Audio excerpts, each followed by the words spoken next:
Olá, gente. Olha, Daiana da Silva da Paixão, filha de Rosângela da Silva, de Valença, Bahia, aqui no estúdio da Band, com mais um projeto grandioso, o podcast Para e Escreva com Daiana.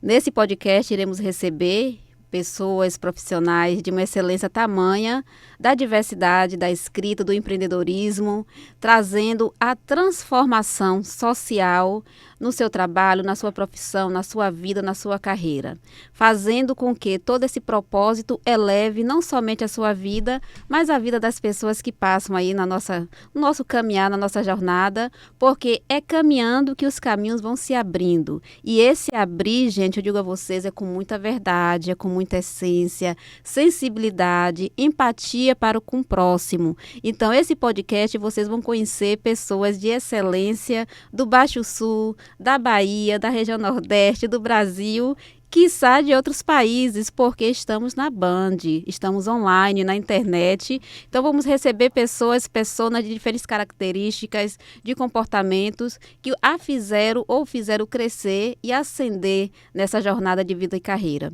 E hoje esse podcast, o Para Escreva, vai receber nessa bancada profissionais que eu digo a vocês, né? É um respeito, é uma essência humana e é uma consideração, porque são pessoas que vêm acrescentando não somente na minha vida, mas vêm acrescentando na sociedade. E nessa bancada hoje teremos o profissional, advogado, pastor, educador, doutor Rafael Silva Argolo. Ele vai falar sobre fé que se move, cuidado que transforma. Teremos a professora Dulce Rodrigues, que ela vai falar sobre as vozes insurgentes das mulheres pretas na política na cidade de Valença, Bahia. Teremos a especialista em psicologia positiva, Rosângela de Souza Silva. Ela foi ganhadora do prêmio Top Mentor HR 2025 e trará um tema sobre segurança psicológica, como criar um ambiente saudável e produtivo para o seu time. E José Milton Almeida, contador na gestão pública, vai trazer aí falar sobre planejamento público, gestores, né, que vem nessa N facetada. E a querida e a estimada Rebeca Cailani, ela é graduanda em administração. E eu tenho um carinho imenso por Rebeca, ela, nos livros, na literatura, e ela vem se desbravando aí, impactando a vida dos jovens, como lidar com a ansiedade, a pressão social, a autocobrança e as competências que todo jovem precisa desenvolver. Principalmente, eu digo para vocês, estamos vivenciando uma sociedade cada vez mais inquietante, uma sociedade imediatista, uma sociedade que quer que os processos corram assim do dia para a noite, ou questão de segundos, minutos. Não, gente, o processo... não queira pular as etapas, vamos caminhando e agradecendo por todo o processo de aprendizado. A carreira, o sucesso, não acontece em questão de segundo. É uma vida que você vai caminhando para acreditar e a confiança do outro. E na bancada aqui presente temos o nosso doutor Rafael Argolo. É um profissional que eu tive o prazer de conhecer através de outra amiga, a irmã que eu considero, a doutora Digeane, que me presenteou com essa irmandade, eu assim posso colocar. E vamos falar, doutor, ele já está aqui, ele vai se apresentar, falar sobre fé que se move, cuidado que transforma. E, de antemão, queremos saber quem é Rafael Argolo. Satisfação estar aqui contigo, professor, uma alegria muito grande nesse podcast. É a estreia. Pare e escreva, que alegria. Rafael Argolo é essa pessoa, humilde, de origem humilde, simples, filho da Marival, do Edilson. Eu sou o pai da Maria Helena, a filhinha que o Senhor nos presenteou. Sou esposo da Rayane, abraço, amor. Sou pastor da Igreja Batista Sião em Ibrapitanga e temos desenvolvido o nosso chamado, a nossa carreira também no direito e na área da educação. Gente, olha que jornada. Olha que sensibilidade, né? Na área da educação, impactando os jovens, toda uma sociedade que é necessário. E vamos falar aqui sobre um tema impactante: a fé que move a esperança e nessa esperançar o cuidado para com o próximo. Então, doutor, como a fé pode ajudar as pessoas a enfrentar os desafios que são a cada segundo, a cada minuto, somos provados de alguma forma, mas se a fé está ali, né, a gente não consegue, a gente não cai. Jesus, ele foi tentado várias vezes. Então, com a sua experiência e com o seu olhar sensível, o que o senhor pode ditar aí para nós que estamos aí nos acompanhando na rede do YouTube da Band Bahia? A fé é aquilo que nos move. Interessante que até a palavra de Deus traz esse princípio. Sem fé é impossível agradar a Deus. Para que a gente acredite que Deus existe, a gente precisa da fé. Fé é aquilo que nos faz caminhar, apesar das circunstâncias adversas, dos momentos difíceis, que eu acredito, e é uma certeza na verdade, que todo mundo passa. Nós temos os nossos períodos de calamidades, nós temos as nossas situações mais complicadas, os dias difíceis, e a fé é aquilo que nos move, que nos faz acreditar. Dados apontam, e são até científicos, que a fé ela tem atuado até na questão da cura, das terapias, do impacto na vida das pessoas. E como isso é interessante, a palavra de Deus se antecipa a tudo isso. Fé é a capacidade de acreditar naquilo que a gente espera e naquilo que a gente ainda não vê. Talvez as circunstâncias possam fazer com que a gente duvide de algumas questões para a nossa vida, para o nosso futuro, mas a fé nos faz acreditar. Faz acreditar a gente a cada segundo, faz acreditar que o impossível não existe. Quando a gente tem fé, a gente faz acontecer, né? A gente faz as coisas fluírem de uma forma que o outro pergunta assim, como é que conseguiu vencer aquele obstáculo? Eu digo para vocês, e o doutor aqui na minha frente, sempre existiu. Mas vai caber a cada um de nós como lidar com as inconstâncias e pegar essa força motriz dentro de nós que é colocada aí, nosso Deus maior, algo que vem, é inquebrantável. A fé é inquebrantável e só quem sente sabe disso. Então, de que forma a fé pode transformar a vida das pessoas? No impacto, no cuidado, na capacidade de acreditar, de superar as dificuldades, de dar um passo a mais, de concluir as jornadas, os processos, de acreditar, de sonhar, de se reinventar, de prosseguir. A fé, ela nos faz acreditar nessas coisas. É ela que nos move diante de tantas calamidades e tantas situações e tantos recomeços. A fé está ali sempre para nos ajudar. Gente, a fé, né? É um sentimento que é algo assim, é subjetivo, é de sentimento. E nesse sentimento, doutor, como conciliar, né, essa espiritualidade na família, na profissão, na linha jurídica? Como é que o senhor consegue fazer isso? E as pessoas aí também podem estar direcionando. Essa é uma questão muito interessante. Algumas pessoas dizem, e não está errado esse pensamento, é só a título de análise. A minha área sentimental, a minha área espiritual, a minha área financeira. Ok, bacana esse tipo de separação. Mas a gente também pode acreditar que nós não temos apenas vida financeira, vida familiar, vida emocional, vida espiritual. Nós temos vida. E a Bíblia diz que a gente deve fazer todas as coisas para a glória de Deus. Então, eu costumo dizer que o Deus do templo, ele vai com a gente para a faculdade. O Deus do templo, ele vai com a gente para o trabalho.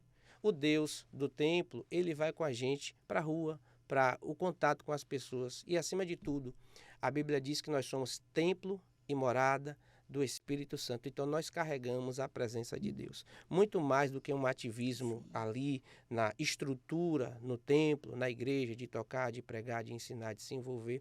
A gente pode glorificar a Deus, por exemplo, quando a gente apresenta um trabalho acadêmico com excelência.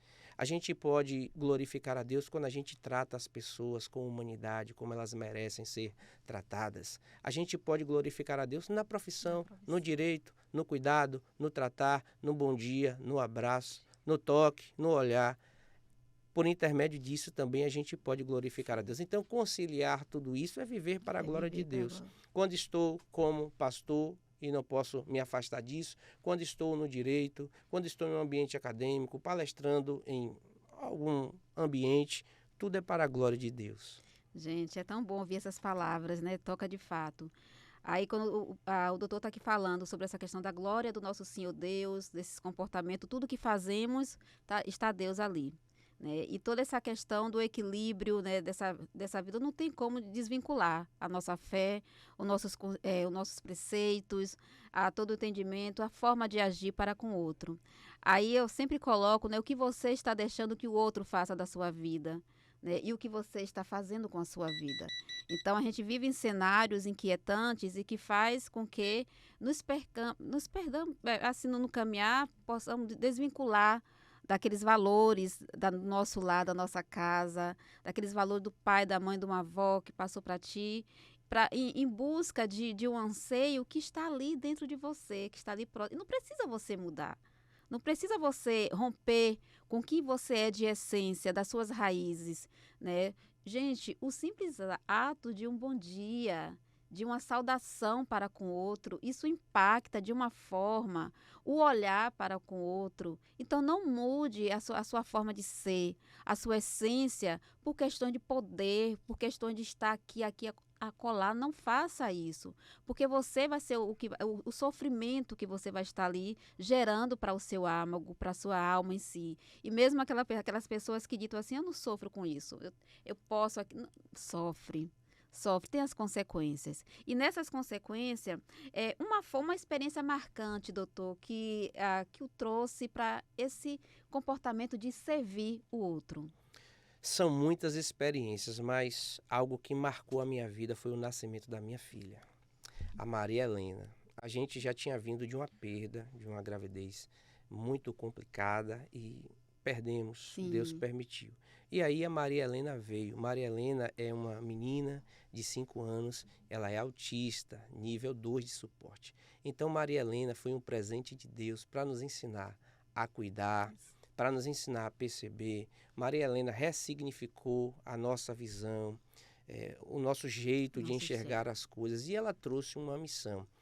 Alguém poderia dizer, mas a gente tem desenvolvido alguns projetos na cidade. Nós temos na nossa igreja um projeto piloto chamado A Igreja Se Importa. Então a gente leva profissionais da vida pública, educacional, e da saúde. A gente discute sempre, temos feito alguns simpósios lá, alguns encontros, e alguém poderia dizer, você está fazendo isso porque a sua filha é autista. Que seja, foi o meu despertar. E a partir disso, como missão, Maria Helena nos ensinou a ir além, a alcançar as pessoas, a tentar dar voz, visibilidade, àquelas pessoas que precisam irmanar a nossa causa, tocar nas mãos do outro e falar, olha, você não está sozinho, é possível ter ajuda, é possível vencer. Maria Helena ressignificou tudo isso e transformou a nossa forma de cuidar, de enxergar as necessidades, as vulnerabilidades das pessoas. Gente, uma criança, né, com todo o ar de sensibilidade e uma alma, uma umbridade tamanha. Cada sinalizações aqui que o doutor está falando, né, gente, é um propósito. É a forma de agir, né? Então, de repensarmos, de ressignificarmos a nossa vida, a nossa carreira, de ressignificarmos os nossos comportamentos para com o outro e para consigo. Porque se você quer a mudança no mundo, comece por você. Viu? Comece pelas suas simples atitudes, detalhes e olhares para com o outro. Gente, somos humanos, somos pessoas. Então, a sociedade precisa cada vez mais trazer esse olhar sensível de uma criança, esse olhar empático de uma criança. E quando eu digo isso, eu digo com muita verdade de quem já passou e passa por muitas situações e vê, né, e sente os olhares e percepções das pessoas na sociedade. Então, precisamos olhar o outro com respeito, olhar o outro como gente e não como coisa. Então, essa coisificação nunca coube, nunca caberá. Vamos tratar o outro como gente, não somos recursos. E nesse tratar aqui, o senhor tem um projeto que falamos até ontem no Papo de Sucesso, na Band Mulher, que é a Associação Batista de Sião, que veio derivada da Igreja Batista. Nos fale um pouco aí dessa inauguração que vai acontecer em abril, para que as pessoas se situem. Olá, Igreja Batista Sião, olá, comunidade ibiraputanguense, olá, diretoria da Associação Batista Sião, parceiros, que alegria estar falando da associação aqui. Nós somos a Igreja Batista Sião há quase 63 anos. Temos uma obra missionária. A igreja já existia antes de eu nascer, então é uma honra estar contribuindo nesse tempo.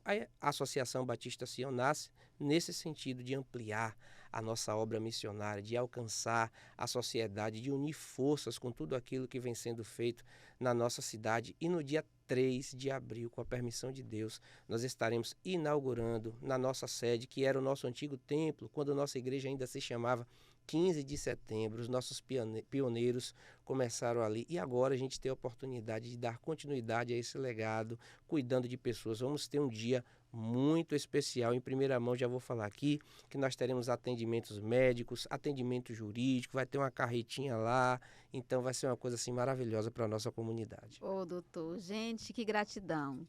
Obrigada, Baixo Sul e Birapitanga.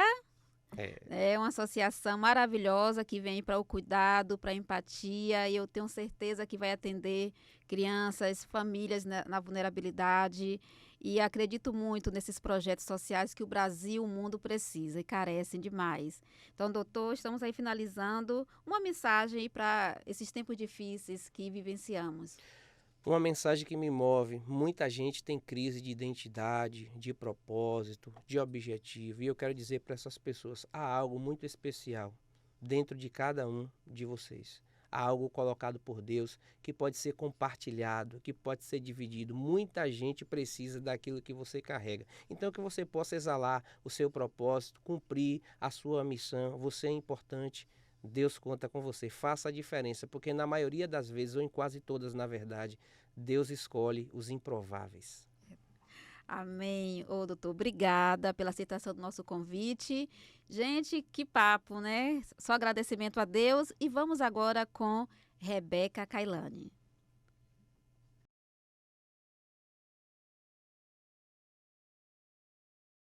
Retornamos. Mais uma profissional admirável, que tem uma carreira, está graduando em administração, mas já vivendo os espaços organizacionais com muita maestria, aprendizado e reaprendizado constante. Rebeca Kailani. E vamos falar na bancada aqui, gente, sobre ansiedade, pressão social, autocobrança e competência dos jovens que devem ter nessa sociedade tão impactante.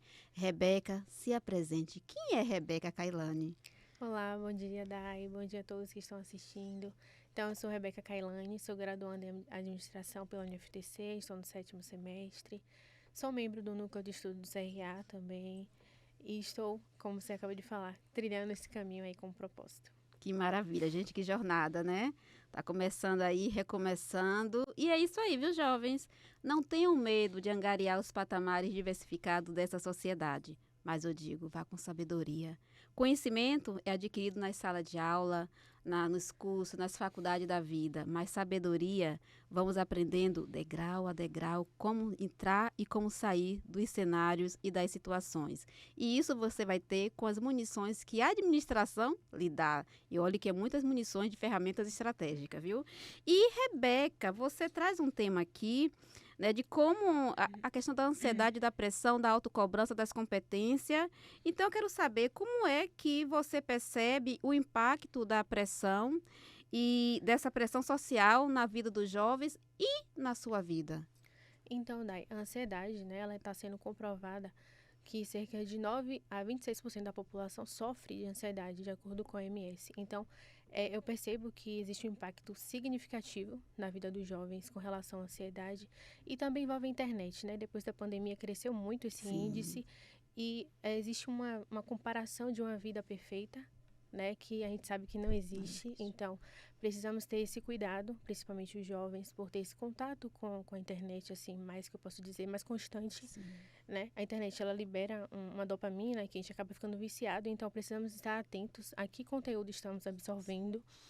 E a ansiedade, ela tem esse impacto e precisamos estar sempre atentos a ela, para não prejudicar a nossa saúde mental, física, muitas vezes, né? E eu digo a você, gente, a ansiedade é algo assim, né, que tem a questão do organismo, que a gente pode controlar, né, gerenciar, entre aspas, controlar, mas você tem que saber gerenciar essa ansiedade para que ela não impacte aí na sua jornada de vida e carreira. E quando a perceber nas entrelinhas que está ramificando para algo mais sério, tem que procurar uma ajuda para que você possa estar conversando, estar alinhando, estar equilibrando, vendo esses sintomas, o porquê disso e daquilo. Porque são muitas nuances que incorrem aí na vida de um jovem e na vida de vários profissionais que já estão aí em formação na sociedade, e que a internet em si, ela traz vários mecanismos, vários instrumentos de você vencer, né, e angariar o sucesso, entre aspas, porque sucesso para um é uma coisa, para outro é outra. Então a gente vai caminhando para um sucesso que nos fortaleça enquanto pessoa, e nesse fortalecimento ele possa tocar outras vidas, né, com esse seu saber, com esse seu modo de agir.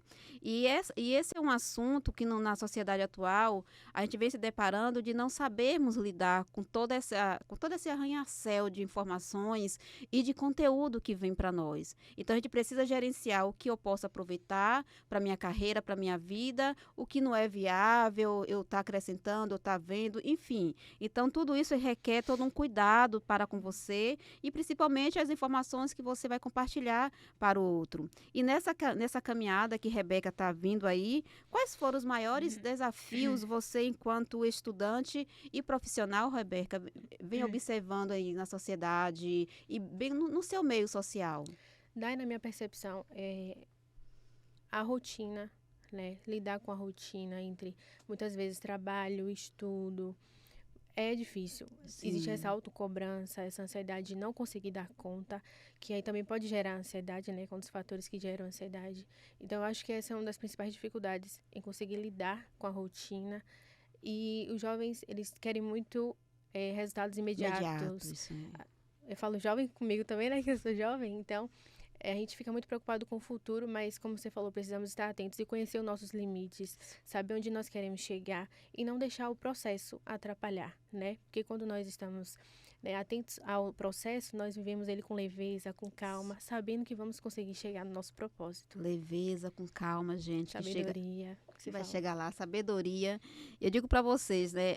Eu trago assim uma sabedoria de uma vida e carreira que não é de agora, mas eu trago aí dos meus antepassados, né? Da minha avó, em memória, do meu avô, sempre me direcionando, da minha mãe ali comigo, sempre na retidão, e dizendo: você pode ser o que você quiser da vida, você pode alcançar o que você quiser, mas nunca esqueça suas raízes, e você pode angariar todos os conhecimentos, né? Mas não esqueça a utilização desse saber. E a utilização desse saber com propósito é sabedoria.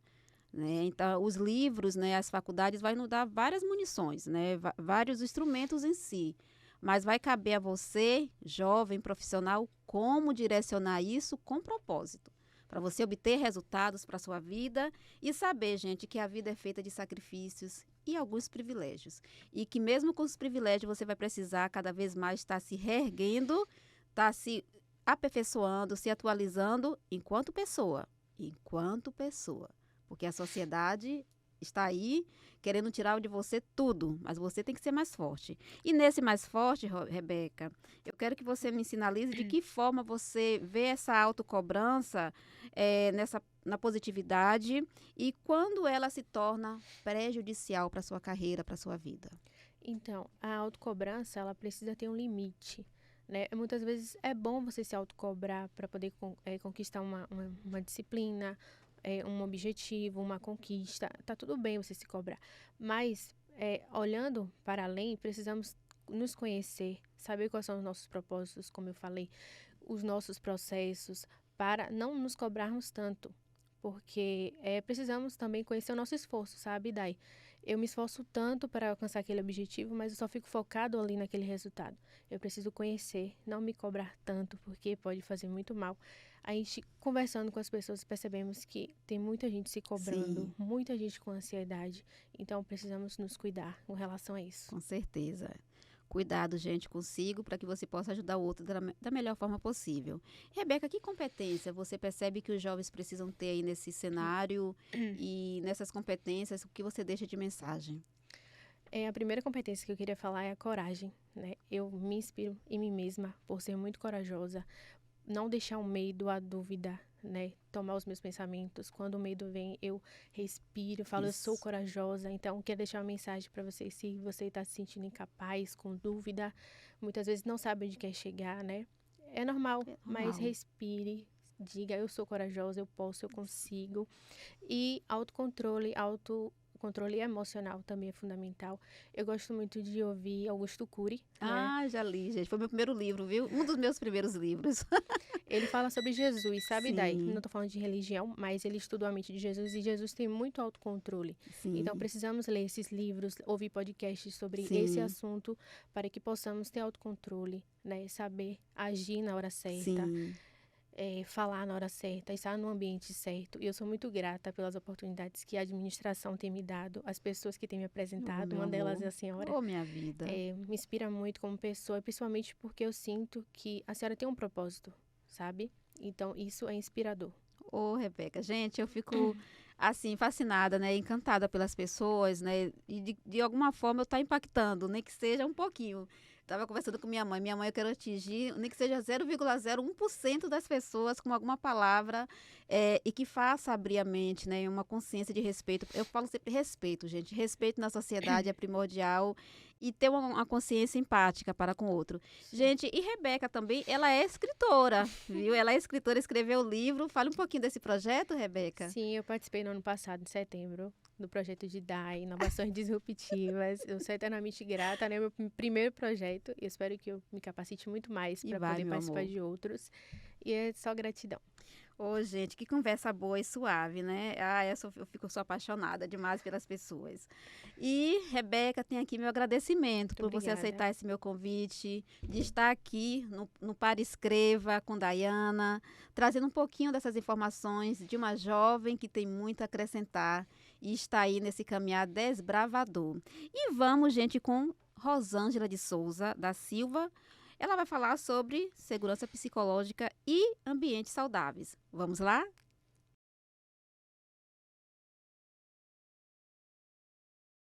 Olha, gente, nós aqui de novo.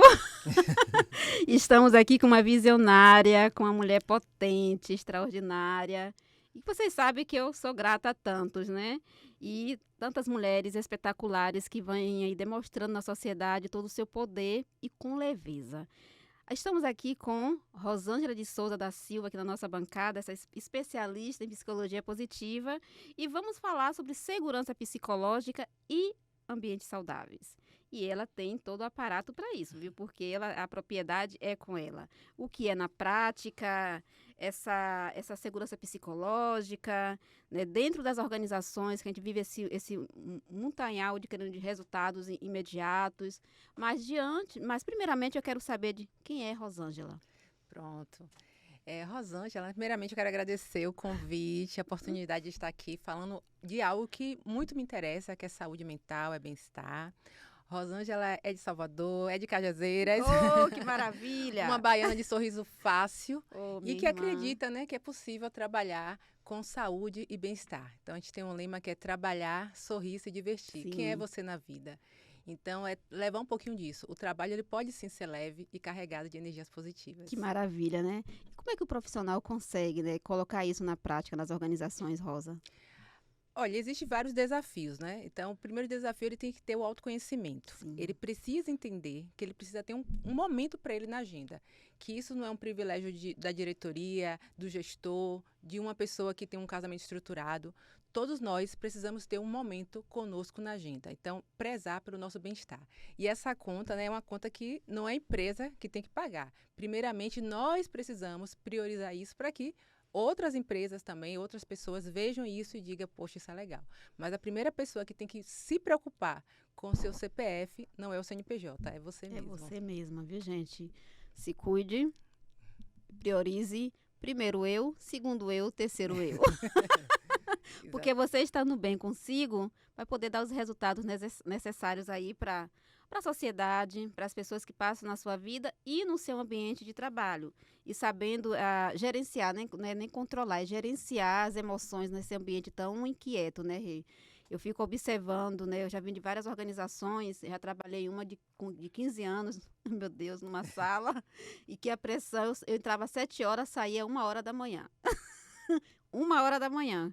Então, no judiciário, quando tinha júri, meu amor, a pressão ali batia. Era documento aqui a colar e é para agora, então estamos aqui. E eu estou aqui, ó, firme e forte, porque o equilíbrio emocional, e tenho uma mãe maravilhosa, e toda a nossa espiritualidade para aguentarmos aí as pressões da sociedade. E quando eu coloco pressão, nos sinaliza a importância, né, de termos esse controle para a questão do desempenho nas organizações. Assim, voltando aqui para a questão da psicologia, né? Da psicologia não, corrigindo. Da segurança psicológica, né? Segurança psicológica, que é um tema que vem sendo estudado por Edmuth. Eu atrapalho aqui a pronúncia, mas assim, uma pesquisadora lá dos Estados Unidos, né, norte-americana, e que ela vem estudando isso desde 1900, né, nos anos 90. Mas foi em 2016 que esse assunto, né, segurança psicológica nas organizações, ganhou visão através de um projeto, né, que foi chamado Projeto Aristóteles, projeto do Google, onde eles fizeram uma pesquisa com mais de 180 equipes. Para o quê? Para entender por que alguns times tinham alto desempenho e outros não. A Google é uma empresa onde tem muitos profissionais, engenheiros, estatísticos, pessoas de grandes competências. Porém, dentro desses times, tinha times que performavam muito melhor do que outros. E aí, através dessa pesquisa, identificou que empresas onde os times têm maior segurança psicológica, eles tendem ao quê? A entregar mais, a inovar mais, a ter mais criatividades. Por quê? Eles não têm medo do julgamento, né? Então, essa pesquisadora, ela diz o seguinte: o que é segurança psicológica? É eu aceitar o risco de falar, de me expor, de admitir erros, dizer eu não sei, de sugerir, de levantar a mão em uma reunião. Então, segurança psicológica é essa liberdade que eu posso falar sem ter medo de represária, sem ter medo de julgamento, sem ter medo que algo ruim, uma penalidade vai vir sobre mim. Entendi. Então, a segurança psicológica é esses pontos. Essa segurança psicológica nas organizações, as lideranças atuais estão preparadas para dar essa segurança, esse fortalecimento, né, para saber liderar os seus profissionais dessa diversidade? Essa diversidade de ideias, né, que estamos falando aqui, é uma diversidade não visível. É uma diversidade de ideias, de pensamentos. Muitas vezes não estão. É algo ainda que a gente precisa trabalhar. Por quê?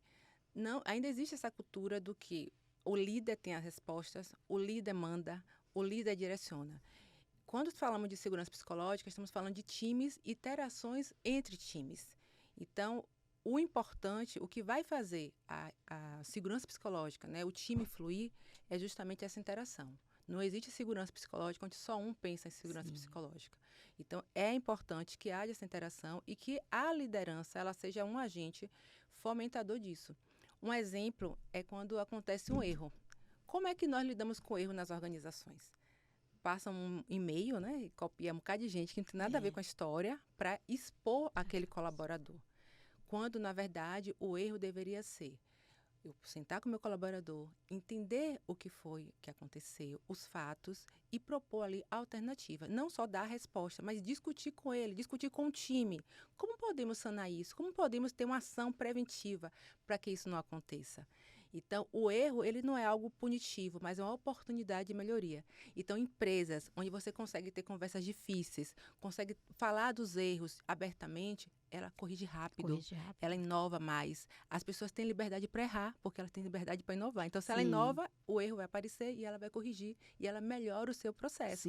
Então, nós só melhoramos aquilo que existe. Perfeito, gente. É uma melhoria contínua, é um processo e não precisa compartilhar, né, fazer exibicionismo do erro do outro, né, chamar atenção em público. Vamos conversar. E a partir desses equívocos, né, a gente vai ali melhorando, ajustando, né, e trazendo esse profissional para caminhar juntos, né, com esse propósito e dali ter o desempenho que as organizações desejam. Mas a partir disso, o líder ele precisa ser sensível, né, ele precisa ser humano. Mas para chegar a ser esse humano, porque a gente vive, precisa ter uma consciência tamanha. Automático, a gente vive no automático. Então, é algo assim que é trabalhando, é repensando, é ressignificando. E nesse ressignificando, Rosa, como lidar com os conflitos sem prejudicar a saúde mental da equipe, do time, né? Eu quero resultados, eu quero aqui para, mas sem se ofender, né? Sem trazer aquele elo assim tão conflitante que as pessoas ficam sem saber o que fazer. Meu Deus, eu começo pela onde? Eu tenho que entregar isso aqui para. Fica tudo naquelas. Na verdade, Amy, né, ela traz o seguinte, que primeiro que segurança psicológica não é um ambiente fofo, Sim. não é um ambiente ausente de conflitos, E conflito é de bom, discordância, tá? Mas é um ambiente onde as pessoas se sentem tão à vontade que ela Sim. consegue conflituar. Ela consegue propor, ela consegue sugerir, ela consegue discordar. Então, assim, como lidar com isso? O conflito, ele sempre vai existir. Talvez como você lidar com os impactos desse conflito, de maneira que aquela pessoa ela não se sinta pior. Imagine você errou. Eu lembro que uma vez eu estava em uma empresa e eu errei, né? Eu trabalho na área de RH há mais de 20 anos e não sabe a minha idade. E aí a minha gestora jogou o papel assim e fez, isso aqui é trabalho de amador.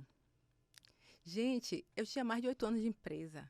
Né, assumi uma carteira, entrei de uma trajetória assim, né, fui galgando e eu vi aquilo, é como tirasse todo o crédito.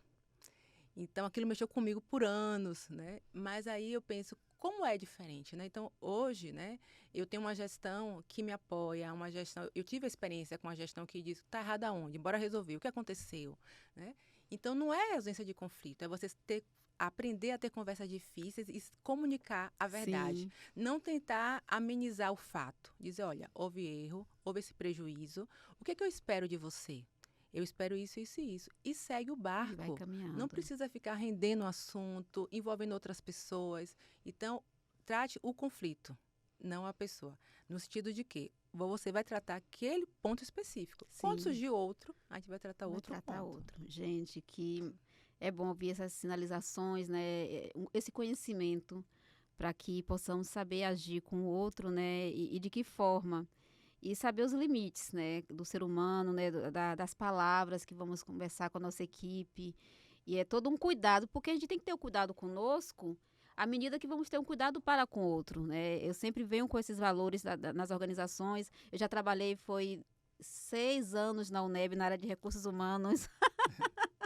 Que maravilha! Então, para lidar com servidores, para lidar com toda uma inquietação de expectativa, né, e de reconhecimento, isso é algo que a gente deve ter uma consciência tamanha. Né? Não é somente a gente conseguir angariar os conhecimentos técnicos, né, de saber realizar ali aquelas tarefas e direcionamento, mas é a questão humana mesmo, do cuidado de se colocar, né, e para a gente que consigamos tirar, né, o resultado desejado ali para que a empresa avance, porque a empresa só avança com as pessoas, não com recursos. Né? A gente não lida com recursos, a gente lida com gente. Gente, eu estou amando essa conversa aqui. Nas sinalizações finais, né, eu quero saber como é que está a sua agenda aí de curso, de palestras, onde é que podemos lhe encontrar. E uma mensagem aí sobre essas questões, né, de como as empresas, elas precisam, né, tá verificando a performance e o bem-estar sem atingir, sem magoar, né, sem constranger, né, e cuidar da sua equipe da melhor forma possível. Perfeito, Daiana. Assim, se você faz uma reunião e ninguém opina, o que opera é a lei do silêncio, isso já é um indicativo. Se a sua equipe, ela não discorda de você, ela não traz ideias, o time não troca, isso é um indicativo. Se as pessoas não falam sobre os seus erros e você só sabe quando já chegou em uma outra instância, isso é um indicativo. Que você precisa ter um olhar, um cuidado sobre a saúde, né? Sobre a segurança psicológica do seu time. Então, assim, existe um caminho muito longo e até o ponto, né? Não só o que você fala, mas o que você comunica com seu gesto. Então, o funcionário trouxe uma ideia, você franze a testa, tosse o bico, sacode o corpo, tudo é comunicação, né? Então, muito cuidado com isso, porque isso pode fazer o seu colaborador recolher e não querer mais opinar. Sim. E aí o que vai operar é o que a gente vê em muitas organizações nos últimos tempos. Você coloca seu fone, faz aquele arroz com feijão, bate seu ponto e vai embora. Cria-se aquela mentalidade, já que sempre foi assim, nada muda, falar para que isso não resolve? E a empresa não cresce, a empresa não se torna competitiva, ela não aumenta a sua vontade competitiva de mercado, e aí o que acontece? Fatura menos e não acaba não também ampliando, né, o seu quadro de Sim. colaboradores e criando ainda, muitas vezes, as questões do burnout, as problemas de saúde mental, absenteísmo, time desengajado, demissão em massa. Então, são todas essas questões por falta de segurança psicológica. E onde é que vocês me encontram, né? Rede social, você pode botar até no Google, Rosângela Silva, mentora de carreiras, que vai direcionar Instagram, LinkedIn, estamos por lá. E nossas agendas de mentorias e palestras também, você encontra lá os links nessas redes. Ô, gente. Ô, Rosângela, muito obrigada pela aceitação desse convite, por estar aqui comigo no meu podcast Para Escreva, podcast de essência, gente. Vamos estar aqui sempre em nome de Jesus Cristo. Eu só tenho a agradecer a cada pessoa, né? Rosa, mais uma vez, obrigada, essa sintonia. Nos conhecemos pessoalmente hoje, já vínhamos conversando no online, É verdade. mas a sintonia, o universo em si, eu só tenho gratidão. E agora vamos conversar, gente, com uma pessoa do Baixo Sul da Bahia, de Valença, que veio hoje, chegou há pouco aqui nos estúdios, com a Pró Dulce Rodrigues, em que ela vai falar sobre as vozes insurgentes das mulheres pretas do Baixo Sul da Bahia, precisamente Valença. Potência. Vamos lá?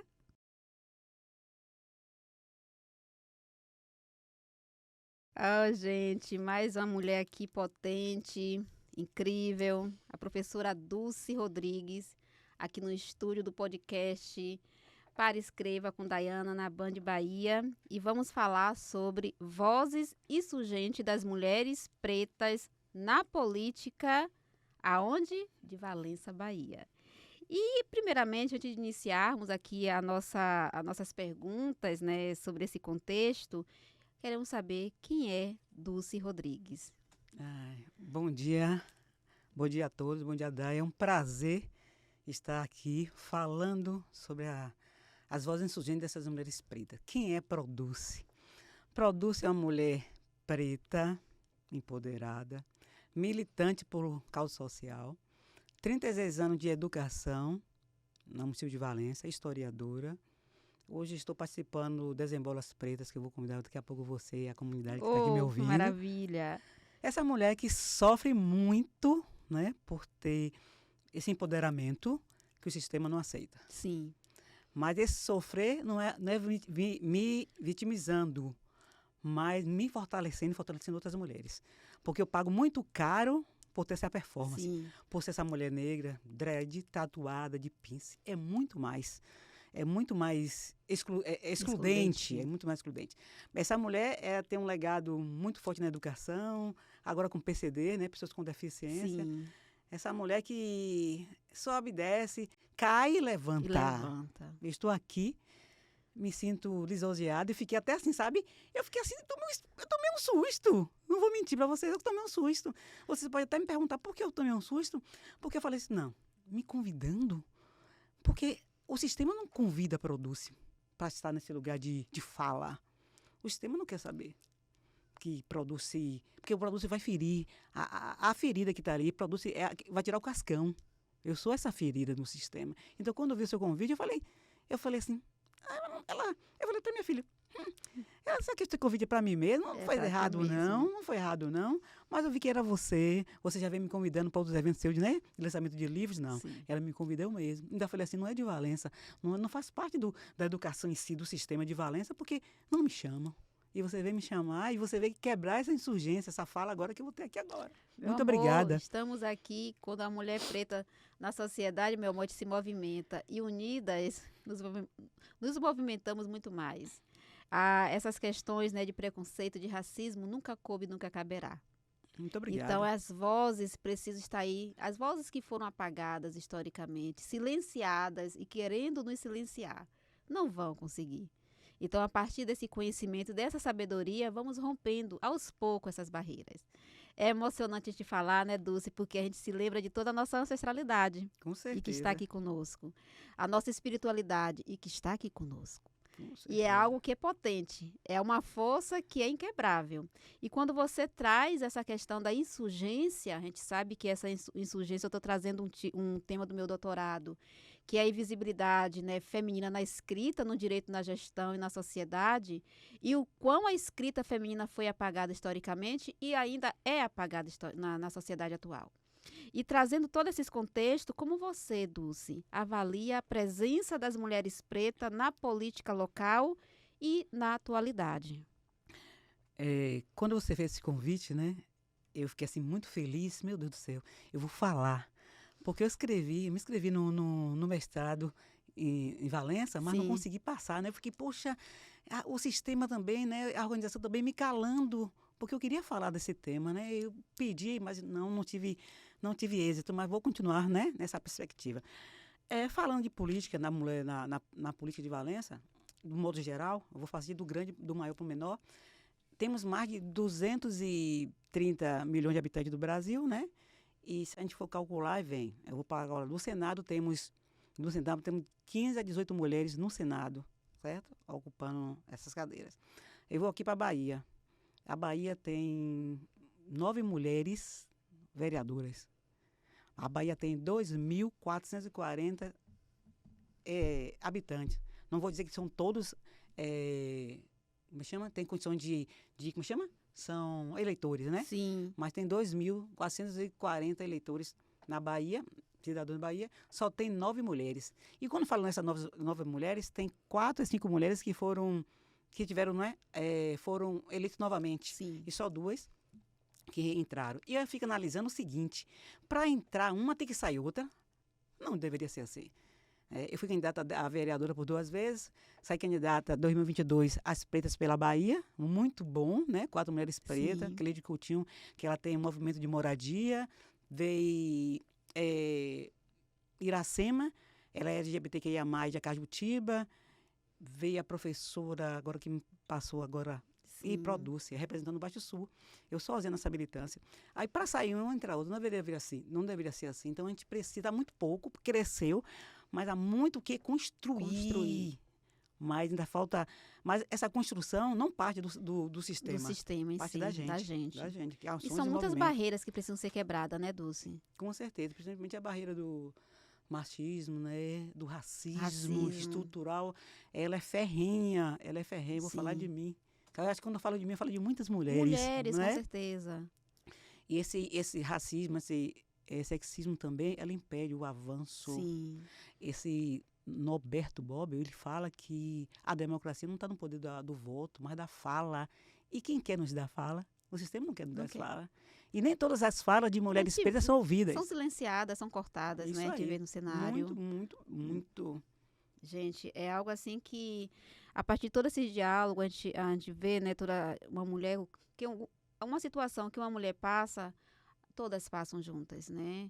Um preconceito aqui e acolá, todas passamos. Claro, com seus degraus, com seus níveis, né, de consciência na sociedade, né, de formas aí sociais.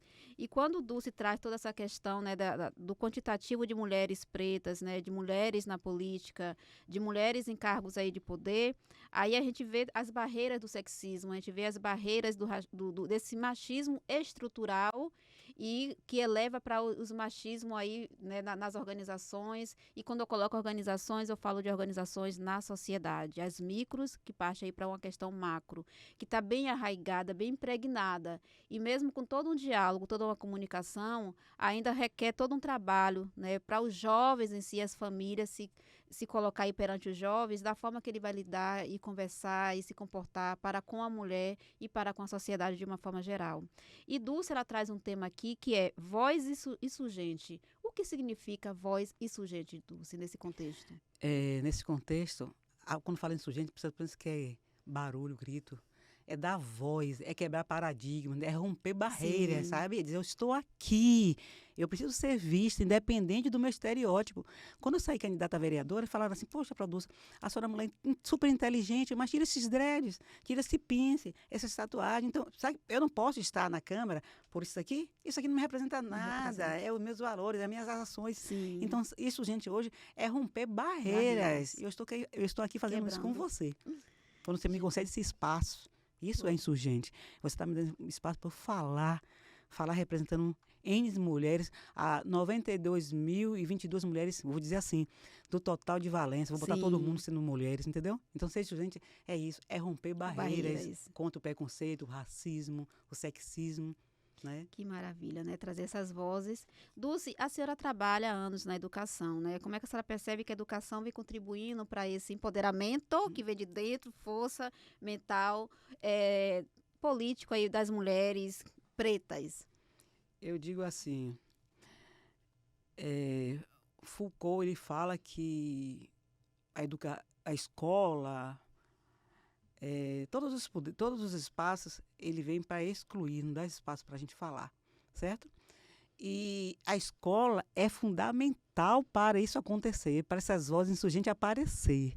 Porém, o poder, quando ele faz o currículo, ele não faz nessa forma de empoderar, dar voz. Ele já sabe quem quer atingir, né? Ele sabe quem quer dar voz para falar.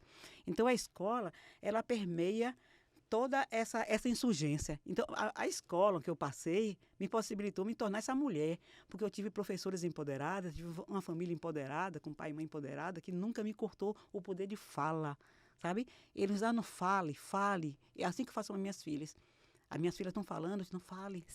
Fale e deixe quem quiser pensar. Então, a escola, ela permeia, a escola, ela é o alicerce para que Dulce e Daiane, outras Dulce e outras Daiane possam estar nesse poder de fala. Não tem como de caminhar sem a escola. E a escola hoje, Daiane, eu sei que está por trás da escola, né? Mas eu gostaria de ver outras respostas. Eu sei por que a escola não quer fazer currículo voltado para a política, sabe? Deveria ter para enfrentamento, empoderamento, deveria ter essas ações. Sim. Mas, infelizmente... É um caminhar, né, Dulce? A sociedade ainda não está preparada. Ela precisa ter uma mente, uma abertura, uma consciente que venha muito de dentro e que isso caminhe para todo o rol, né, todas as camadas sociais. Verdade. Michelle Obama já se colocou nessa linha, né? A sociedade não está preparada para uma mulher no poder. Isso mesmo. A sociedade não está preparada para ouvir as vozes, né, do conhecimento e da sabedoria de uma mulher. Então, para esse ouvir, é necessário toda uma inquietação contínua nossa de discutir, de conversar sabiamente diversos contextos, de saber entrar, saber sair e saber ditar, né? E saber, se eu entrar numa sala e não tiver minha cadeira, eu levo minha cadeira. Eu levo toda a minha gente comigo. É isso aí. E vamos juntas. Lélia Gonçalves, ela fala sobre isso. Ela diz que o sistema quer nos matar, mas a gente insiste em ficar viva. Então, isso aqui que está acontecendo aí, eu estou insistindo. Oh, que maravilha. Dulce, onde é que podemos lhe encontrar nas redes sociais, né, com palestras, eventos, e uma frase, uma mensagem final aí para os nossos telespectadores que estão nos acompanhando? Você pode me encontrar no hashtag Produce, certo? No Instagram, no Face também, estou indo agora no YouTube. Sou essa mulher que hoje estou tentando fazer um trabalho com pessoas com deficiência. Sim. E quando fala de mulher na política, sem esquecer das trans, das mulheres PCDs, que é muito mais difícil do que mulher preta. Certo? Se é para mim difícil, imagine para essas pessoas. Verdade. E hoje estou tentando trabalhar com PCD Inclusão, trazer essas pessoas com deficiência dentro desse contexto de esporte, lazer e cultura. Não é porque as pessoas com deficiência, rapidinho que passou o meu tempo, ela está inacabada, ela precisa só de ser vista. Sim. E eu estou tentando fazer esse trabalho em Valença, porque a Paralimpíada está aí. Sim. E por que não trazer essas pessoas para o cenário? Mas não é fácil, eu estou fazendo esse trabalho sozinho, ninguém quer dar ouvido a essas pessoas. Então, a minha fala de hoje é, em homenagem às PCDs, nada sobre nós sem nós. Não posso falar de PCD sem estar com o PCD caminhando. Não posso falar de mulher preta se não tiver a mulher preta do meu lado. Perfeito, Dulce. Você trouxe uma fala aí, não pode falar de mulher preta sem ter uma mulher preta. E uma colega, ela está numa comissão no Tribunal de Justiça, né, ela não está lá, não foi nem convidada. A comissão que é de pretas só tem brancos. Perfeito. Né? Então, a gente fica nessa questão, a propriedade de fala, né, de espaço. Djamila se coloca nessa linha, né, de a gente ter o espaço de fala, quem de fato vivenciou e vivencia aquela causa. Então, para estar numa comissão, para conversar de pessoas, mulheres pretas, é uma mulher preta que tem que estar. Eu participei rapidinho de uma conferência pelo poder público e para ser escolhida, para ser delegada, né, para Brasília. Sim. Quando eu cheguei para ser escolhida, no setor do Estado, só tinha mulheres brancas. E quem votou comigo foram os homens que votaram. Eu olhei assim, então, no setor público, né, nos melhores segmentos, não tem mulher preta. Eu fui a única e deixei de ir para Brasília porque os brancos votaram nos brancos. Entendeu? Então, a gente precisa aí, gente, todos, né, toda a diversidade se unir para essa consciência de mudança na sociedade, de transformação. E a mulheres temos o poder social e em todas as camadas. Verdade. Professora Dulce, muito obrigada pela aceitação desse convite, por estar aqui comigo no meu podcast Para Escreva aqui na Band. E eu só tenho a agradecer. E, gente, vamos agora conversar com José Milton, que é um contador que acabou de chegar de Feira de Santana para falar sobre planejamento público. Vamos lá?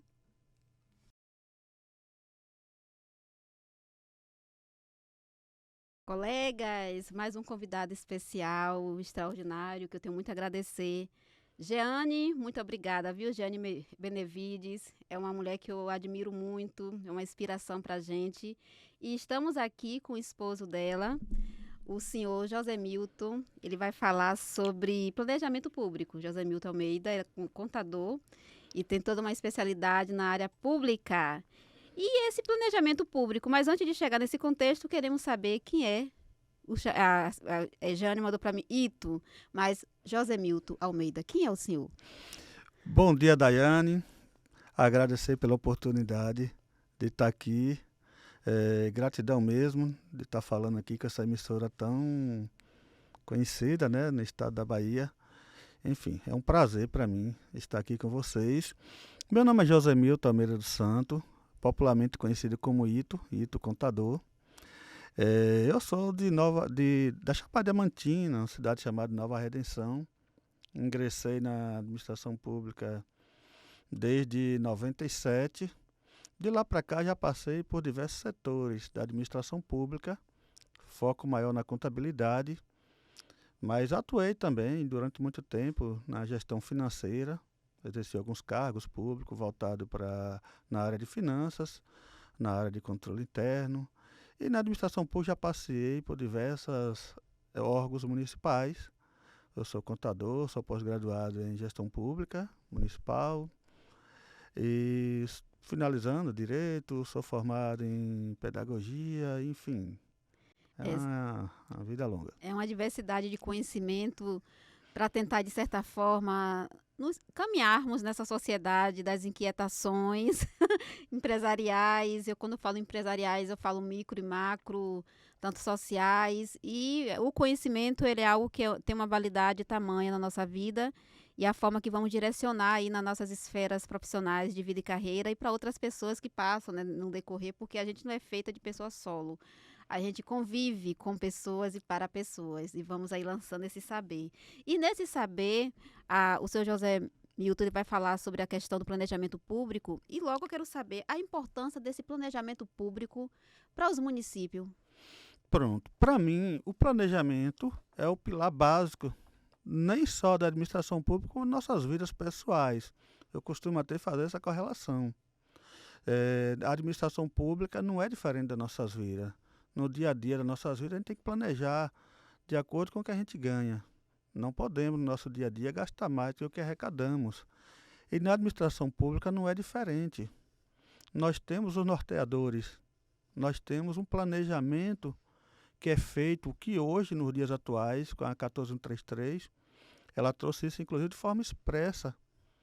O plano de contratação anual é uma sugestão que veio para ficar nos municípios e está sendo seguido pelas gestões, esse planejamento mínimo, além dos demais planejamentos que já vêm de outras leis, da 14320, da Constituição estadual, federal, das leis orgânicas, que é as peças básicas de planejamento, que é o PPA, que é a LDO, que é a LUA, que diz de forma detalhada de como você deve se organizar de longo, médio e curto prazo. E essas leis precisam ser aplicadas, deve, na verdade, sob pena de responsabilidade, que tem hoje, é o que baliza a administração no dia a dia. É algo assim, né, gente? Planejamento, planejar a vida, planejar a transição de carreira, planejar o nosso ambiente de trabalho, tudo envolve todo esse direcionar para você saber aonde você deseja ir. Né? Eu estou em um ponto, eu quero chegar no ponto X, eu quero alcançar orçamento para a área da saúde, orçamento para a área, né, administrativa, infraestrutura, tudo requer um planejamento. E na linha pública, a gente sabe que tem que seguir todo um rito legislativo, tem as leis, todos os requisitos necessários para que a gente tenha toda a responsabilidade da utilização desse recurso público. E quando o doutor José Milton nos traz essa questão da importância do planejar e essa correlação com vida, né, e com todas essas linhas, vem a questão da gestão financeira. E uma gestão financeira que ela impacta direta e indiretamente em todo um circuito de vida, né? Porque para você fazer toda uma viagem em si, para você fazer uma transição, para você caminhar na sociedade, você tem que se planejar financeiramente. E nesse financeiramente, qual é o direcionar, né, dessa gestão financeira nos impactos que ela eleva aí para a qualidade dos serviços públicos ofertados à população, doutor? Pronto, você acabou, na verdade, fazendo um resumo dessa correlação. Porque tudo que tem que todo o planejamento, você precisa estar o tempo todo avaliando, discutindo as condições financeiras do seu município. Não adianta eu fazer um planejamento de forma macro se eu não tenho capacidade financeira para poder cumprir aquela ação. Então é importante, toda vez que você planejar, você tem que estar o tempo inteiro se atentando se eu tenho disponibilidade orçamentária, se eu tenho disponibilidade financeira para cumprir aquilo que eu planejei. Então, as finanças, no geral, é aquela que, de uma certa forma, norteia, inclusive, as minhas ações que eu pretendo executar. Tem que caminhar de forma conjunta. Sim. Planejamento não pode fugir da disponibilidade orçamentária e financeira. Perfeito. Planejamento não pode fugir de toda a disponibilidade ali alçada, né, recurso financeiro. Dentro desse contexto, quais os principais erros que ainda acontecem, né, que o gestor público incorre para essa questão desses recursos? Os principais erros E compromete todo um justamente resultado. você não fazer essa correlação. Não adianta você parar aqui, elaborar audiências públicas, ouvir a comunidade, ouvir a Câmara, ouvir os conselhos, ouvir a sociedade num todo, fazer aquela peça bonita, aquela peça linda e na prática não executar. Você precisa tomar esse cuidado, justamente de estar medindo isso para que você não cometa esse erro, para que a política pública ela seja de fato cumprida. Se não der para cumprir esse ano, não tem problema. Recalcula, reprograma, coloca para o próximo ano. Muitas vezes isso não acontece. Você faz um planejamento, por questões financeiras você acaba não cumprindo naquele ano e simplesmente fica ali no esquecimento. Sim. E isso é um erro muito grande. Se não deu para cumprir no primeiro ano, reprograma para o segundo ano, para o terceiro, para o quarto, enfim. Não pode cometer esse erro de planejar e não executar, porque senão você perdeu o tempo de muita gente, né? Você ocupou o tempo da comunidade, dos vereadores, dos conselhos, enfim. Sim. Tem que tomar esse cuidado. É todo um cuidado necessário. E nessa questão do cuidado necessário dos erros que comprometem aí o desempenho do seu município, né, da sua gestão em si, de que forma a transparência, o controle social fortalece a gestão dos recursos? A transparência pública fortalece a gestão pública, porque uma gestão sem confiança, ela não é uma gestão eficaz. A população precisa acreditar na gestão. E hoje você precisa, para a população acreditar, você tem que demonstrar o quê? Transparência. Transparência com conselhos, transparência com a Câmara, transparência com o TCM, transparência com N órgãos de controle, tanto interno como externo. Para quê? Para que a população também tenha conhecimento e colabore e participe.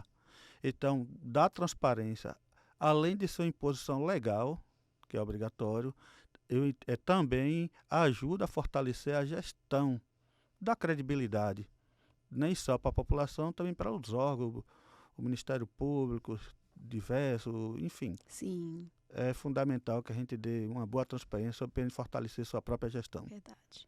Ô José Milton, quais as orientações, né, o senhor daria para os gestores, né, para que a sua gestão seja mais eficiente e seja mais responsável aí perante a sociedade, que tanto confiou, né, e confia, né, ainda nas possibilidades? No dia a dia, eu tenho conversado com os gestores a necessidade de a gente estar capacitando a sua equipe técnica interna. Hoje, para mim, é algo a ser abraçado pela administração pública, que todo dia nós temos mudança de legislação, nós temos resoluções de conselhos, nós temos resoluções dos órgãos de controle externo, TCE, TCM, Ministério Público, recomendações. E muitas das vezes o servidor no dia a dia ele não tem tempo de exercer suas tarefas e está pesquisando na internet, estudando, enfim. E eu tenho um pedido aos gestores, capacitação para essa equipe técnica, que traga profissionais para dentro dos municípios, que faça capacitação em company, em loco, porque sem conhecimento, eu não acredito numa equipe que não tenha conhecimento possa ajudar a gestão. Investir em capacitação, o nome já diz, é investimento. É você estar de alguma forma blindando a gestão. Sim. Gente, que conversa boa, né? E bem explicativa e leve. Eu só tenho a agradecer, José Milton, né, por essa oportunidade, por trazer essa partilha aqui pra gente, no podcast aqui na Band, e das pessoas estão nos acompanhando, né? Eu tenho certeza que vai ter as sinalizações no chat, né? No bate-papo. E é isso, gente. Mais um podcast aqui, né? Com todas as pessoas que aqui passaram nessa manhã maravilhosa de conhecimento. E hoje eu quero lembrar vocês que teremos à tarde lá na Escola Superior de Advocacia, aqui em Salvador, o lançamento dessa obra aqui, ó, Caminhos para a Igualdade, Mulheres na Advocacia e Magistratura. Então vai se dar hoje às 17 horas, teremos a cobertura da Band Bahia lá conosco, para que as pessoas que não possam estar presentes possam visualizar esse rol de conhecimento de mulheres. Mulheres de uma potência que eu sou admiração total e traz... Esse é o segundo volume, viu, gente?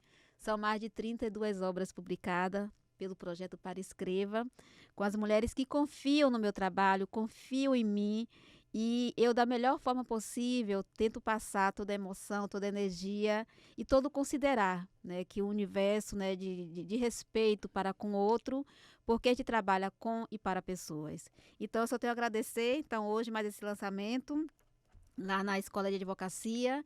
E hoje, nossa estreia aqui desse podcast, que vem com muitas histórias e experiência. Mês que vem estaremos aqui novamente com mais profissionais. E, novamente, muito obrigada, José Milton. Eu que te agradeço, Gratidão. Daiane. Agradeço a Band pela oportunidade. Gratidão. Gente, eu fico emocionada porque é tão bom. Mãe, estou na Band. Obrigada, gente. Obrigada, Júnior. Obrigada, Band. Carla Politano. Só gratidão.